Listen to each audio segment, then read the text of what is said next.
Hello les cocoteurs! Dans notre dernière vidéo, on vous annonçait notre départ sans trop vous expliquer l'organisation de cette nouvelle vie, donc on voulait vous en dire un peu plus. Alors pour résumer, donc comme vous vous en doutez, on part bien évidemment avec Zouzou et Scott et Biscotte, on ne les laisse pas à la maison.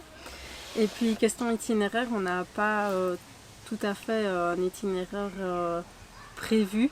On sait simplement qu'on est parti pour un tour d'Europe et ce qui est un peu particulier dans notre projet, c'est qu'on va faire des allers-retours vers la Belgique, comme vous l'avez compris, pour faire nos conférences, et donc on est susceptible de parfois faire la Norvège pour ensuite repartir au Portugal et ensuite visiter l'Allemagne. Donc on sait qu'on va faire un tour d'Europe, mais il sera différent de ce que les gens qui voyagent comme nous peuvent faire habituellement. Il n'y a pas vraiment de logique en fait dans ce qu'on va faire. Donc on fait ça en fonction aussi de ce que les gens ont besoin de voir au bon moment, quoi. Donc là ici en été on peut venir du côté nord de l'Europe, mais en hiver on fera plus le côté sud de l'Europe, donc Portugal, Espagne, de manière à pouvoir aussi être nous toujours au soleil et pouvoir aussi donner envie aux gens de partir au soleil en hiver, quoi. Voilà, l'avantage c'est qu'on part vraiment à durée indéterminée, du coup on va pouvoir prendre le temps, et si on n'a pas le temps de faire tout le pays qu'on visite en un mois, on sait qu'on pourra y revenir, et on préfère faire une petite partie du pays pour vous rendre un itinéraire au top à notre retour, plutôt que de courir partout pour faire tout le pays et devoir faire tout un peu brouillon.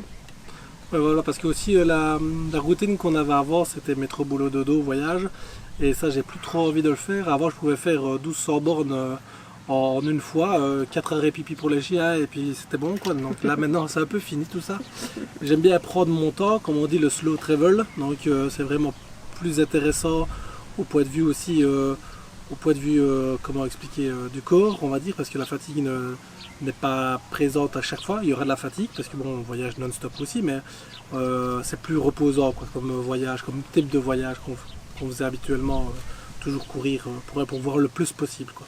Et donc là pour l'instant on est parti au Danemark, on est là depuis une petite semaine maintenant, on est là jusque mi-août, donc pour un voyage de 5 semaines. Jusqu'au 18 je crois. Oui, avant de rentrer pour notre conférence chez nous Caravaning le samedi 20.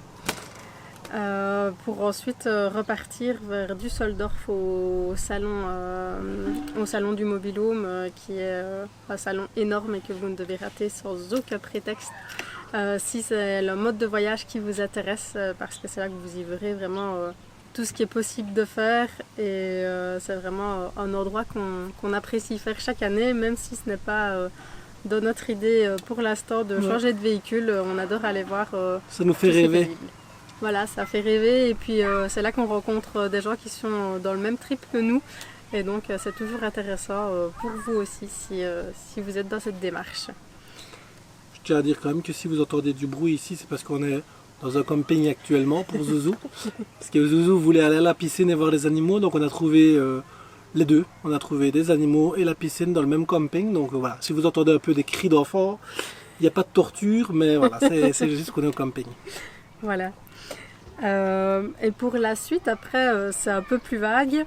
Maintenant, on sait qu'on va redescendre vers la Bretagne après ça, parce qu'on a derrière la tête une petite idée d'aménagement pour la Cocomobile, et c'est de ce côté-là qu'on devrait pouvoir trouver notre bonheur. Et puis il y a aussi un endroit qui nous tient à cœur en Bretagne, parce que la dernière fois qu'on l'a fait, c'est quand Zouzou était toujours dans mon bidou. Et ça a fait des gros souvenirs pour nous, mais ça on vous expliquera quand on sera dans ce coin-là en Bretagne. On espérait vous faire une petite vidéo un peu plus tôt que maintenant, mais on vous avoue que les préparatifs de ce voyage nous ont pris plus de temps que prévu. Beaucoup de temps, ouais. Beaucoup de temps, parce que donc, cette nouvelle vie est quelque chose qui nous est entre guillemets tombé dessus un peu du jour au lendemain. Et on a eu qu'un petit mois pour organiser tout ce départ, plus ce qu'on avait à faire à la maison. Parce que comme vous le savez, on a construit il n'y a même pas un an, donc tout n'était pas terminé à la maison, et on tenait quand même à terminer le maximum de choses avant de partir. Du moins une partie. Voilà. Et donc du coup, question préparatif, on voulait vous expliquer un peu plus. Donc tout d'abord pour le van, c'est devenu un peu différent pour l'organisation dans le sens où partir pour 10 jours ou partir pour 5-6 semaines, c'est pas tout à fait pareil. Surtout avec notre petite zouzou où on se dit sans cesse ça, il faut qu'on prenne ça, mais peut-être ça s'il fait mauvais, etc. Donc du coup il a fallu... Ça prend beaucoup de place. Voilà, ça prend beaucoup de place et il a fallu un peu faire une liste à la maison de tout ce qui nous était utile et se dire est-ce qu'on prend, est-ce qu'on ne prend pas, si on le prend, comment on le range dans le van. Et là ça a été un véritable casse-tête. Je pense qu'on est devenu champion du monde de Tetris depuis. Ouais. Et donc fidèle à moi-même, j'ai fait quelques petits plans 3D pour Coco et son job à lui ça a été de se débrouiller pour les faire. De transformer le plan en 3D en réel quoi, ce qui était assez compliqué. Mais j'ai réussi à faire plus ou moins ce qu'elle me demandait, donc on a réussi à mettre tout en tout cas. Maintenant il y a quelques petits centimètres de différence par rapport au plan, mais j'ai réussi donc c'est bon. Je pense que je peux dire que je suis un micro-aménageur de camping-car. Voilà, et donc on a fait un nouvel aménagement dans notre garage, comme on appelle ça, ouais. Notre coffre, tout ça pour arriver à mettre X paquets de couches dedans, une manne à linge, la trousse à outils, la trousse de pêche, la poussette, ouais, le chariot, enfin la totale quoi. La totale, mais tout rentre dedans, tout donc rentre, ouais. C'est parfait. Et puis pour les vêtements, on a un peu changé nos armoires aussi. On a étudié la meilleure manière de pouvoir plier nos habits pour faire rentrer le maximum de choses dans une armoire et en fait au final c'est dingue ce qu'on peut mettre comme affaire dans une toute petite case. Pour la nourriture on a refait un tiroir juste pour tout ce qui était féculent on va dire, une partie pour toutes les boissons, une partie pour le déjeuner, etc.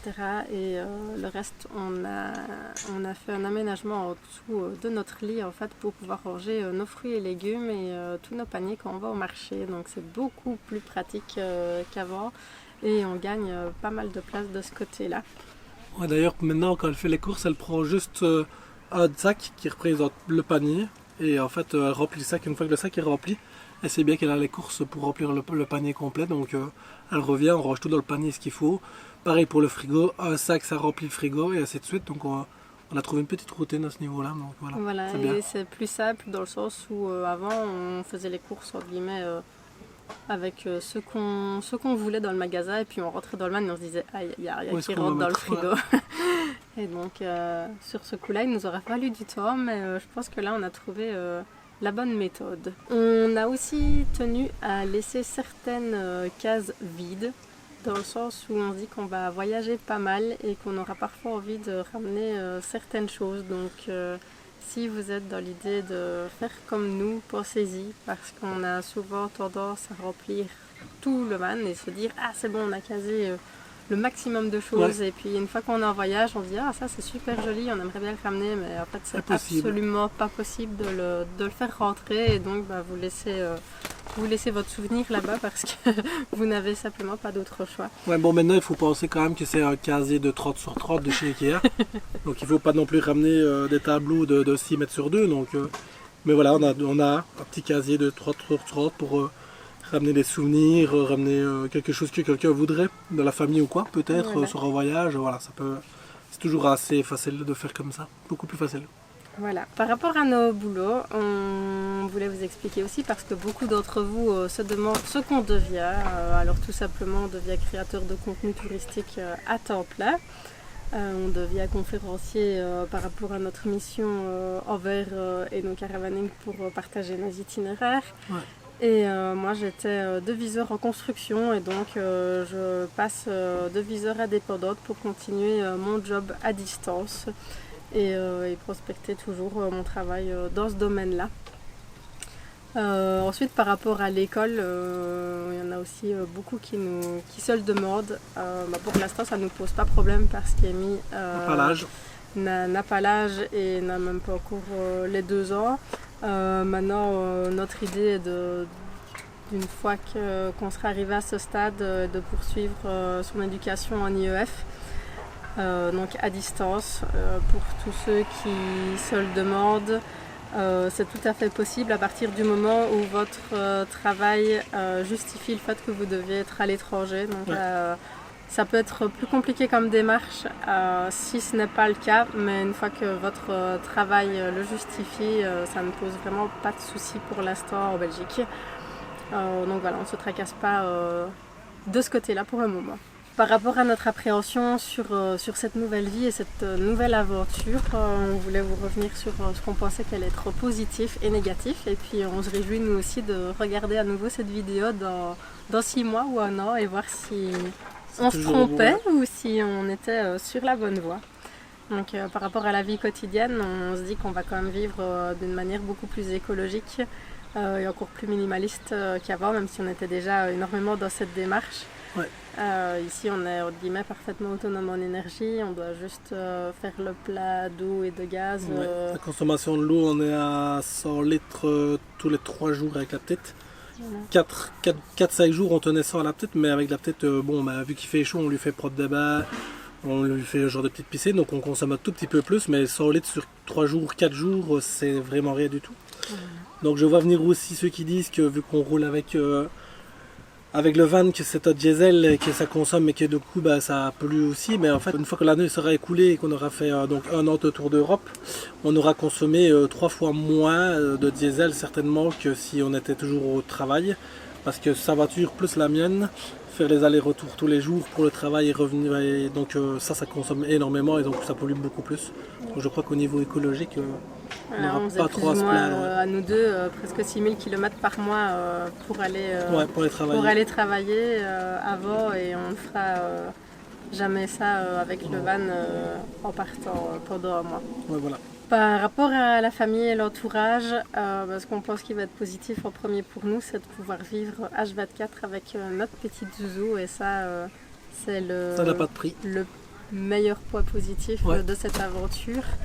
Ici ça fait déjà 1 semaine et déjà là on voit énormément de changements sur elle. Elle évolue à une vitesse folle. Ouais, c'est dingue. Et voilà, on profite de plus en plus. En 1 semaine, on a déjà réussi à profiter plus de vrais moments avec elle que sur les 3 derniers mois qui sont passés, où on continuait notre vie standard, on va dire ça comme ça.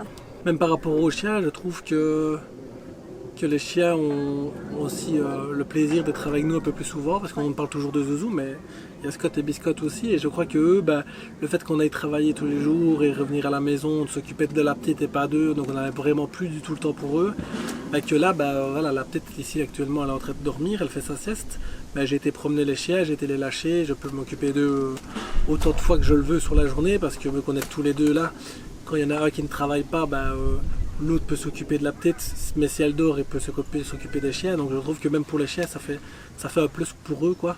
Je pense aussi qu'on va pouvoir s'épanouir beaucoup plus dans notre boulot, parce qu'on va maintenant faire un travail nettement plus créatif que ce qu'on faisait avant. Et ça, sur le plan personnel, ça va nous amener beaucoup de bonnes choses aussi, et ne serait-ce que question humeur, on ne dépend de guillemets que de nous.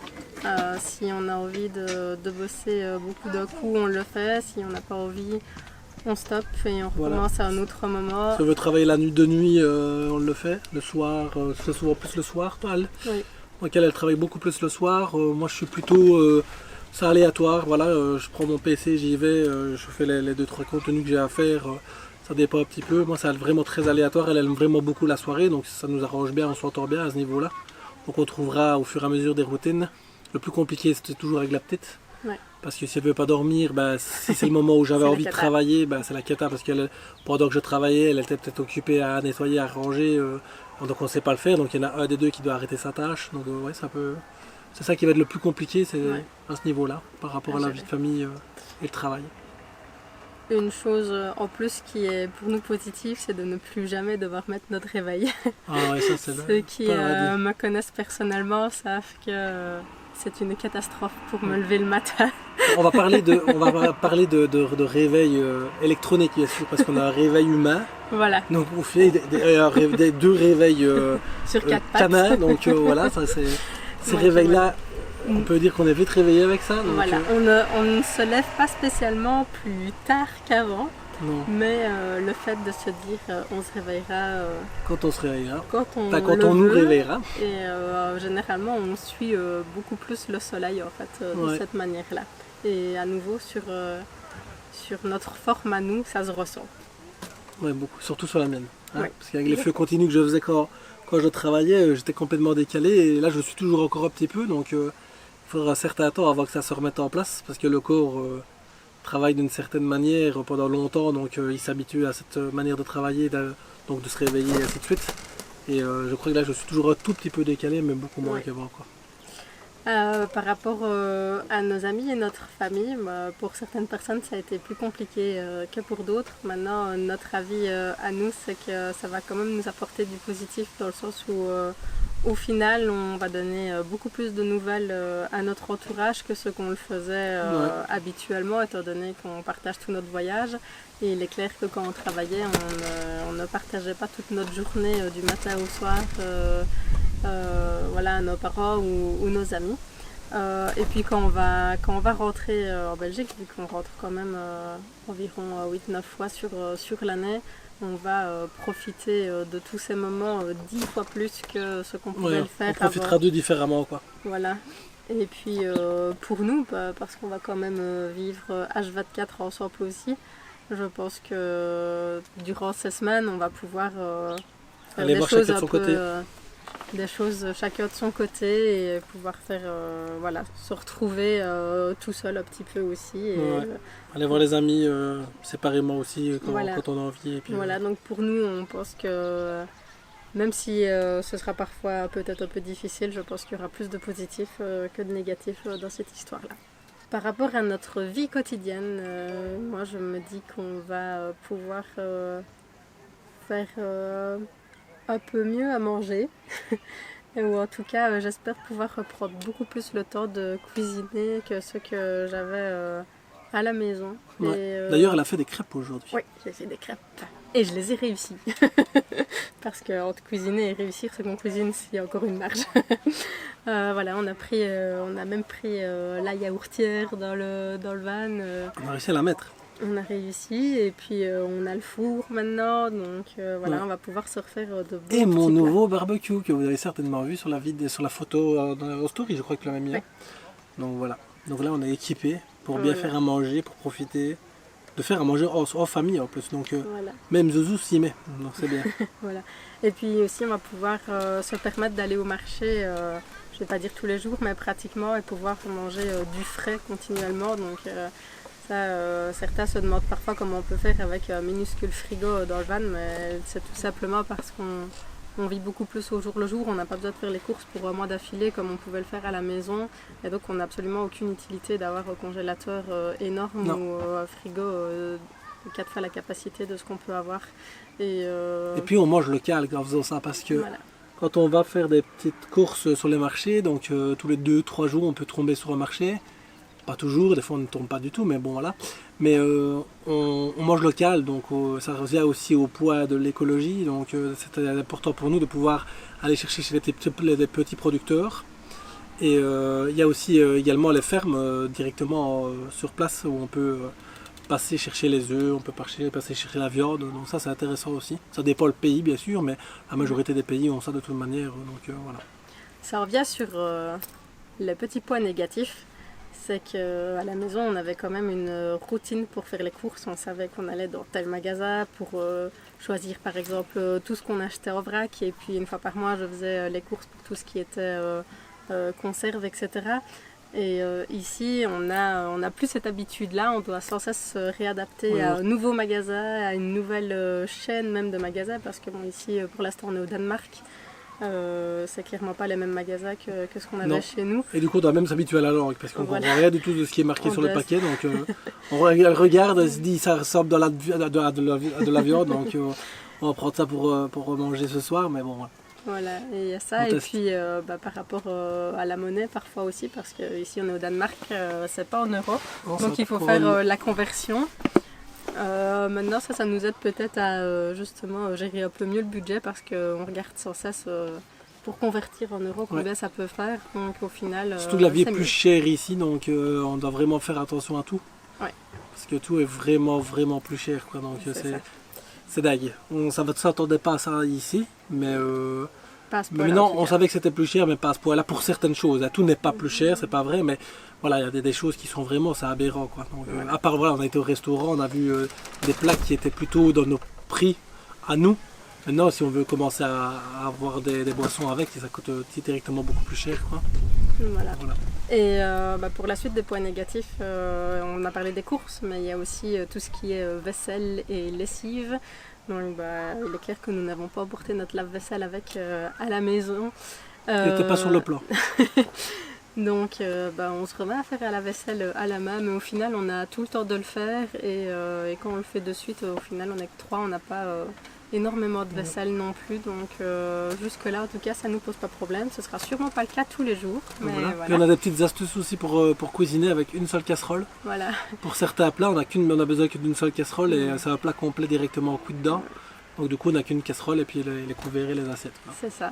Et puis pour les lessives, notre idée est de s'arrêter environ toutes les semaines ou tous les 10 jours, soit dans un camping, soit dans un autre arrêt chez l'habitant ou autre, pour pouvoir faire nos lessives. Donc c'est là qu'on a fait nos armoires de sorte à pouvoir tenir entre guillemets en vêtements une bonne grosse dizaine de jours, Ouais. qu'ils fassent bon ou qu'ils fassent mauvais, sans devoir se tracasser de la lessive. Comme ça sur un mois ça nous fait 3 arrêts lessive et ce n'est pas trop contraignant. Voilà, maintenant à nouveau, généralement quand on s'arrête pour faire les lessives comme ça, ce n'est pas notre produit. Parce que c'est souvent généralement directement dans la machine. Donc voilà, ça c'est le petit hic. Mais bon, c'est un minuscule point négatif sur Ouais, toute voilà. cette aventure. C'est Donc on ne un s'arrête point pas dessus. négatif tous les 10 jours, quoi. Voilà. C'est embêtant le fait de changer de lessive sans savoir bien sûr si la petite ne sera pas allergique ou nous. Mais ouais, c'est le seul point négatif, quoi. Voilà. Et par rapport à ça aussi, nous, on était des adeptes des couches lavables pour notre petite Zouzou. Là, il est clair qu'on a un peu abandonné l'idée. On le faisait toujours quand on partait en voyage habituellement. Mais ça On reste. partait que 15 jours, quoi. Voilà, on partait que 15 jours. Ça restait contraignant parce que ça veut dire qu'il faut s'arrêter, faire un arrêt tous les 3 ou 4 jours. Et avec les couches lavables, même si on est super content du principe, il faut faire des lessives sur des longs cycles. Donc ça veut dire qu'on est à l'arrêt pendant 3 ou 4 heures le temps que la machine se termine, plus sécher. Et donc au quotidien ça allait être vraiment pesant. Donc voilà, on a essayé de trouver la marque de couches jetables la plus écologique possible. Et donc voilà, sur ce point-là, à nouveau c'est un petit point négatif, Ouais. mais bon voilà, on va... En fait, on pouvait pas se permettre de s'arrêter tous les 3 jours pendant 4 heures comme ça parce qu'il faut qu'on continue le voyage et qu'on doit avoir un maximum de contenu aussi. Donc on pouvait pas se permettre comme quand on était en vacances, qu'on partait 15 jours, on s'arrêtait 3 fois sur les 15 jours. Ça ne posait pas trop de problème parce qu'on en profitait pour faire des courses. Donc voilà, mais ici, tous les 3-4 jours, ça va être vraiment très compliqué à gérer, quoi. Ouais. Donc, Voilà. Alors, dans tout ce qu'on a pu vivre durant nos préparatifs également, dans la partie négative, c'est qu'on a dû dire au revoir à nos voitures tous les deux. Alors, pour tout dire, on avait préparé des petites notes de ce qu'on pourrait vous raconter dans cette vidéo. Et donc moi, je l'avais mis dans les points négatifs et on s'aperçoit aujourd'hui, seulement une semaine après, au final, on n'y a pas pensé une seule fois, ça ne nous a pas tracassé du tout. Donc ça, c'est par exemple un des points que je pense qu'on avait noté avant de partir et qui au final ne nous tracassera vraiment pas du tout. On verra quand on sera de retour en Belgique si ça nous ça nous ennuie ou perturbe pas. surtout. Ouais. Mais voilà, c'était plus le jour même où Coco a vendu sa voiture et est parti de la maison. Ça faisait un peu bizarre d'être SDF de voiture. Et puis moi, j'ai rendu ma voiture vendredi pour partir vendredi. Donc voilà, j'ai pas vraiment eu le déclic d'être à la maison une fois sans la voiture. Donc, Moi, je suis resté on une va semaine sans voiture. Le vent. Je suis resté une semaine sans voiture. Moi, c'était vu qu'on avait beaucoup de choses à faire à la maison Voilà. et dans le van, ça ne m'a Pas pas très grave. trop perturbé. Mais c'est toujours à ce moment-là qu'il me manquait une vis bien spécifique pour pouvoir faire tenir un truc. Et c'est là qu'on se dit, ah ouais, peut-être qu'à un moment ou à un autre, ce sera difficile quand on sera en Belgique, mais je pense qu'on va se débrouiller autrement, on verra bien. Voilà. Et puis pour notre état d'esprit aujourd'hui, on se réjouit de voir quel pays on va le plus apprécier. Je me dis que nous on apprécie énormément l'Espagne et le Portugal. Maintenant on va certainement faire d'autres découvertes et on va certainement avoir d'autres coups de cœur. Donc ça on se réjouit un peu de voir. On a quand même l'Irlande en tête qui risque d'être plutôt sympa côté nature. Ouais. Maintenant pour tout ce qui est le nord, le Danemark, Norvège, Suède, ici on est depuis une semaine au Danemark et on vient à peine d'arriver, on va dire qu'on n'a pas beaucoup parcouru le pays pour l'instant, mais jusqu'ici on est un petit peu déçus du paysage qu'on a vu, donc on se réjouit. C'est pas waouh, tant que maintenant c'est pas waouh. Voilà, c'est l'ambiance et les habitants sont au top. Ouais.